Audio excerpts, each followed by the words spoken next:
নমস্কার বন্ধুরা, ভাবিনের রান্নাঘরের একটি ব্লগে তোমাদের সবাইকে স্বাগত জানাই। আশা করি তোমরা সবাই যে যেখানে আছো খুব ভালো আছো আর ভালো থাকো।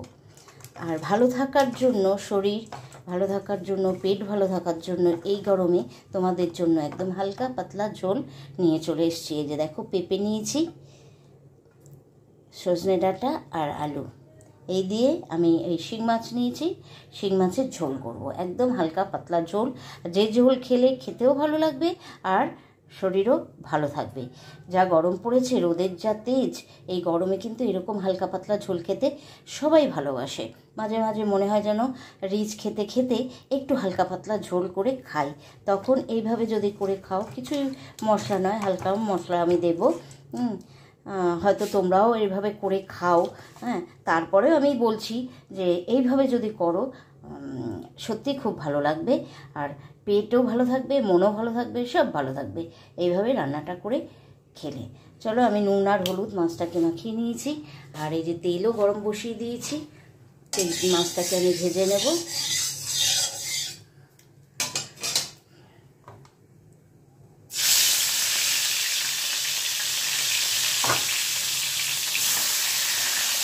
হালকা করেই আমি মাছটা ভাজবো। চলো, মাছটা আমি ভেজে নিই আগে।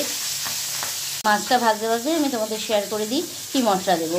হ্যাঁ, হাফ চামচ ধনে নিয়েছি, হাফ চামচ জিরে নিয়েছি, 2টো কাঁচা লঙ্কা আর সামান্য একটু আদা, এই 3টে আমি পেস্ট করে নেব। ব্যাস, এই হচ্ছে মশলা, আর কোনো মশলা আমি দেবো না এই মাছে। মাছ আমার ভাজা হয়ে গেছে। আমি একদম কড়া করে ভাজিনি। শিং মাগুর মাছ কড়া করে ভাজলে তার টেস্টটাই নষ্ট হয়ে যায় আর তার গুণটাও নষ্ট হয়ে যায়, তাই কম ভাজলাম। এর মধ্যে দেব জিরে আর তেজপাতা ফোড়ন।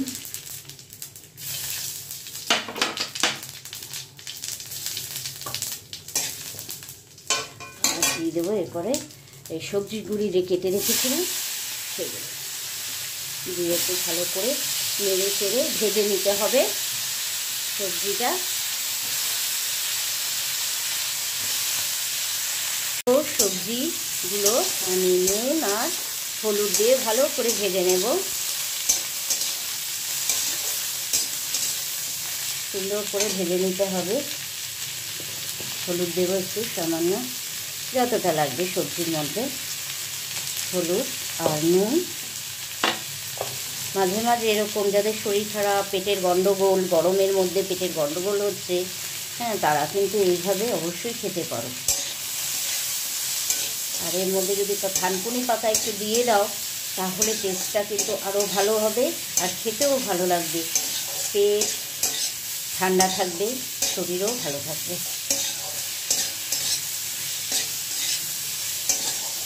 গরমে মাঝে মাঝে এরকম ঝোল খাওয়া উচিতও। সবসময় বলছি না, মাঝে মাঝে খাওয়া উচিত। দেখো, রিচ খেতে খেতে এক এক সময় মনে হয় নিজেদের যে অনেক রিচ খাওয়া হয়ে যাচ্ছে, একটু হালকা পাতলা ঝোল খাই, তাতে মুখের স্বাদটাও ফিরে আসবে।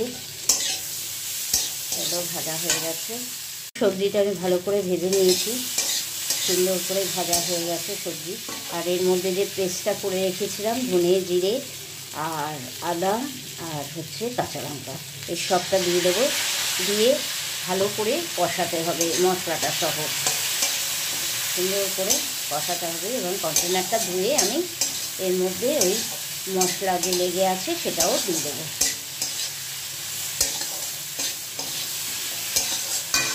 দেখো, এই কন্টেনার ধুয়ে আমি জলটা দিয়ে দিলাম।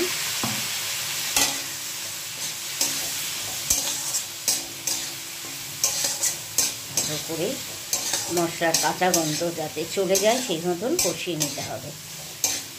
আদা কাঁচা লঙ্কা পড়েছে, ধনে জিরে পড়েছে, যদিও গুঁড়ো দিয়েছি, ধনে জিরের গুঁড়ো আমি দিয়েছি হাফ চামচ করে। যেরকম সবজি যতটুকু সেই আন্দাজেই আমি মশলাগুলো দিয়েছি। তোমরা যেরকম যতটা সবজি হবে বা যতটুকু তোমাদের পরিমাণ হবে সেই পরিমাণ মতো মশলার পরিমাণটা দিতে হবে। হ্যালো, দেখো মশলাটা প্রায় আমার কষানো হয়ে এসছে। দেখো, আমার মশলা সহ সবজি পুরো কষানো হয়ে গেছে। আর এরপর আমি জল অ্যাড করে দেব, মানে আমার যতটা আমি ভাত দিয়ে খাবো সেই আন্দাজে আমি জলটা দিয়ে দেবো। আর এই মাছের ঝোল খেতেই ভালো লাগে, বেশ হালকা পাতলা ঝোল, একটু গন্ধরাজ লেবু দিয়ে যদি খাওয়া যায় কিংবা পাতি লেবু দিয়ে যদি খাওয়া যায় দারুণ লাগবে খেতে। আর একটু জল দেবো আমি, কারণ সবজিটাও সিদ্ধ হতে হবে। হ্যাঁ, সেই অনুপাতে আমি জলটা দেব। আর যতটা আমি ঝোলের মাপটা রাখবো সেই আন্দাজে আমি জলটা ব্যবহার করছি। আর জল দেখো, জলটাও একটা পরিষ্কার জায়গা জল, যারা আমরা খাই নিশ্চয়ই হাইজেনিক মেনেই খাই সেটা, হ্যাঁ, যাতে সুন্দর হয়। আমি এই অ্যাকোয়াগার্ড থেকেই জলটা নিচ্ছি।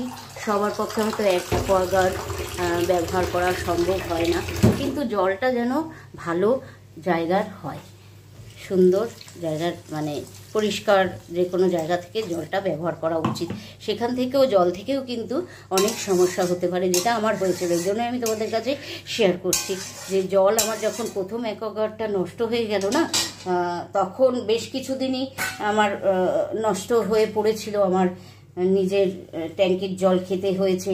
তারপরে ওটা খেয়েও যখন আমি ঠিক হচ্ছে না, হ্যাঁ, পেটটা দেখি গন্ডগোল হয়ে যাচ্ছে, আমার কর্তার দুজনেরই ঠিকঠাক মতন পেটের সমস্যাটা বেড়েই যাচ্ছে, তখন নিলাম বাইরের কেনা জল। হ্যাঁ, সেই জল খেয়েও দেখলাম ঠিক মতন ঠিক হলো না। কারণ অনেক বছর থেকে তো অ্যাকোয়াগার্ডের জল খাচ্ছি, আর কেনা জলটা ঠিক মতো স্যুট করতে পারলো না। হয়তো আমার হলো না, কিন্তু অন্য কারোর হতেই পারে সেটা।